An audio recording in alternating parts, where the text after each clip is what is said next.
ఇప్పుడు హిందువుల దగ్గరే కొనాలి, ఇతర మతస్థుల దగ్గర కొనొద్దు. ఇప్పుడు అంతా దీక్షల్లో ఉన్నారు, కార్తీక మాసం పూజలు పునస్కారాలు జరుగుతుంటాయి, స్వాములు మాలలు వేస్తుంటారు.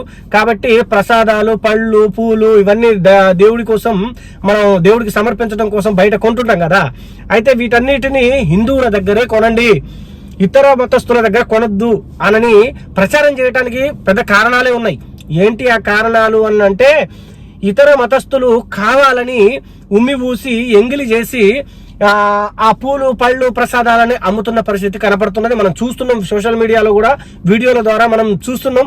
అలాగే ఇతరులు విగ్రహారాధన తప్పు అని చెప్పే వాళ్ళు మనం విగ్రహారాధన చేస్తుంటే వాళ్ళు పూలు పండ్లు అమ్మితే మనం కొనుక్కొని మళ్ళీ మన విగ్రహాలకు అర్పించడం ఎందుకు, మన తప్పుని మన నెత్తినే పెట్టుకొని రుద్దటం ఎందుకు?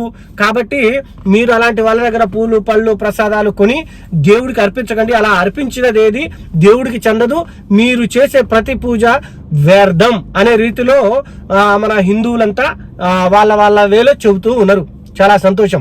దీనికి చైతన్యమైన ఆ హిందువులను చూసి ఈ విజయేంద్ర ప్రసాద్కి ఈ విజయ్ కుమార్ రెడ్డికి కొద్దిగా ఏదోలాగా అనిపించింది అనుకుంటా. కాబట్టి ఆయన ఏంటంటే ఏ విధంగా చెప్తే బాగుంటుంది అని చెప్పేసి ఆయన చెప్పలేక ఒక మాట అన్నాడు. ఏంటనంటే,